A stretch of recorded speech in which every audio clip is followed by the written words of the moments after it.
que apresenteis os vossos corpos por sacrifício vivo, santo e agradável a Deus, que é o vosso culto racional.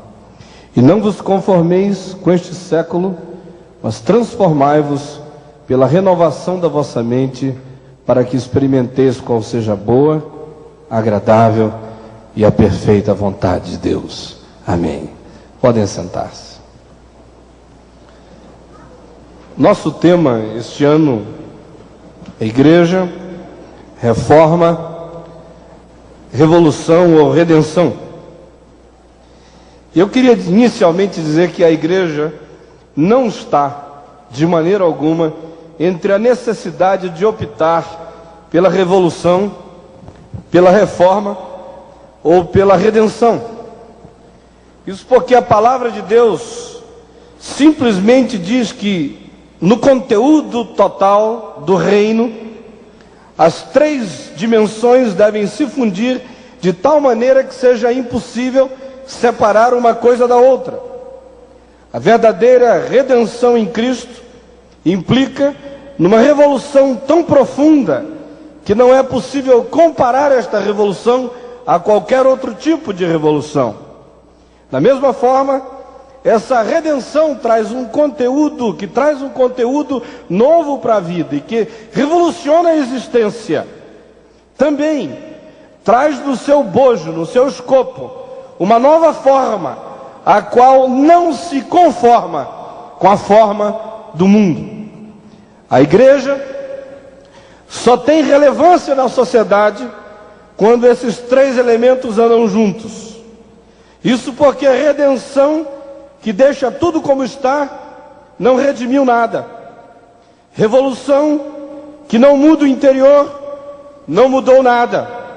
E mudança interior, que não operou nenhuma alteração na forma, não tem como ser avaliada na história.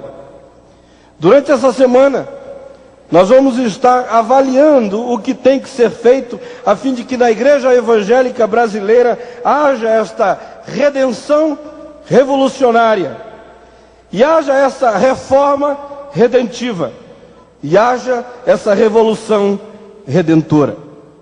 Hoje à noite, a nível de introdução, sabendo que muitos de vocês viajaram de muito longe, mas ainda assim, desejoso de que vocês sejam pacientes comigo e conosco, porque nós não vamos ter muito tempo, e temos muita matéria para enfiar dentro desta semana. Eu vou precisar contar com toda a paciência de vocês nos próximos 45 a 50 minutos. Será que eu poderia, apesar do cansaço, quem veio de Belém, quem veio de São Luís, quem veio de Manaus, quem veio do Rio Grande do Sul, quem veio de Campo Grande, aqueles que viajaram 2, 3 dias de ônibus, será que nos concederiam esta imensa paciência hoje à noite e nos suportariam por 45 a 50 minutos? Gostaria de ouvir um amém para eu me sentir mais confortável. Amém, meus irmãos? Então, amém. Vamos em frente. A nível de introdução, eu gostaria de falar nesta noite a respeito de para onde está indo, ou poderá ir, a Igreja Evangélica Brasileira. Ou seja, quais são as tendências positivas e negativas que a gente vê no horizonte da vivência, da experiência da igreja no Brasil. A Igreja Evangélica Brasileira, eu diria, está na maior encruzilhada de sua história eclesiástica. Esperança e tragédia se misturam no horizonte como nunca antes, talvez, na história da igreja no Brasil. Nós vivemos, possivelmente, os dias mais extraordinários da história da fé neste país. E nós, irmãos e irmãs, que estamos aqui, e muitos outros, seremos responsáveis, diante das gerações futuras, a respeito daquilo que nós iremos fazer, estaremos fazendo, estamos fazendo e escolheremos desta geração fazer para o futuro. A questão é para onde está indo a igreja evangélica no Brasil, quais são as tendências. Inicialmente eu gostaria de falar sobre algumas tendências positivas que a gente consegue vislumbrar no horizonte da fé no Brasil. Inicialmente, observa-se a tendência carismático pentecostal com uma tendência extremamente positiva. Positiva por uma razão simples. Nosso país é um país de cosmovisão mística e nenhum outro tipo de fé logrou ou logrará ser relevante o suficiente neste país, a menos que leve em consideração a cosmovisão bíblica do sobrenatural que enfrenta as realidades das trevas num país como o nosso país. A igreja evangélica no Brasil é pentecostal. Eu tenho dito muitas vezes, os pastores é que não sabem disso. 70% das igrejas evangélicas são pentecostais. E eu diria que a grande tendência nesta década, e não é uma afirmação minha, até os especialistas seculares estão dizendo isto, é uma tendência mística. Na medida que a igreja evangélica brasileira se abre para alguma forma de carismatismo, de pentecostismo, que seja equilibrado, eu consigo ver nisso uma tendência positiva em relação a enfrentar a cosmovisão, a ambiência total do país, da nação, da cultura, do todo.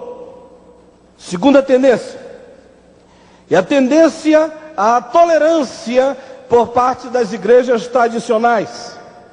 Ou seja, a caça às bruxas acabou. Aleluia. A história deixou algumas lições. E as lições são basicamente as seguintes: os que expulsaram perderam uma grande energia com os que saíram. E os que saíram porque dividiram, perderam sua base de apoio e a sua referência histórica. Parece que agora, 20 anos depois, renovados e tradicionais, carismáticos e históricos, começam a perceber que expulsar faz mal, que sair faz mal também. Terceira tendência, a tendência à trégua favorecedora do convívio denominacional. Ou seja, a gente nota no país inteiro como a realidade denominacional começa a se tornar, pela graça de Deus, menos importante, e se os líderes denominacionais e os grupos denominacionais diferentes sentam-se juntos sem medo de contágio. Tenho observado, por exemplo, na realização das nossas cruzadas no país inteiro, como o número de participação das igrejas evangélicas cresce. Houve um tempo que a gente não reunia mais do que 30% das igrejas evangélicas de uma cidade. Depois estabelecemos um referencial lá na Vinde, que com menos de 50% da participação das denominações evangélicas locais, nós não faríamos a cruzada. Nos últimos anos a gente tem observado em algumas cidades que 90% das denominações têm estado presentes, trabalhando no esforço comum. E a gente observa uma facilidade de convívio jamais antes percebida, jamais antes notada. Eu diria que o doutrinarismo divisionista está se arrefecendo, que o inquisitorianismo está desgastado, cansado, e que as oposições seculares externas à igreja evangélica de modo geral estão ajudando nas uniões internas da igreja. São os escândalos gerais que começam a fazer a igreja perceber que a coisa mais inteligente é se unir dentro, para resistir à confusão externa. A quarta tendência é a tendência à renovação da liderança. A gente observa que há um grande hiato, que eu diria, o diabo comeu na liderança evangélica brasileira nos anos 60.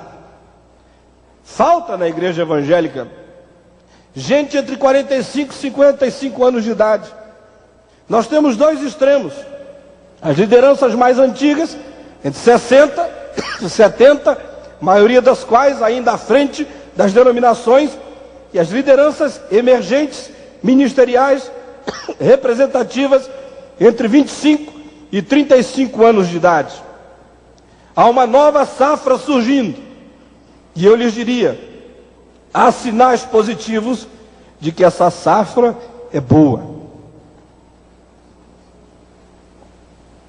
gente com a cabeça aberta, gente com o coração mais aberto,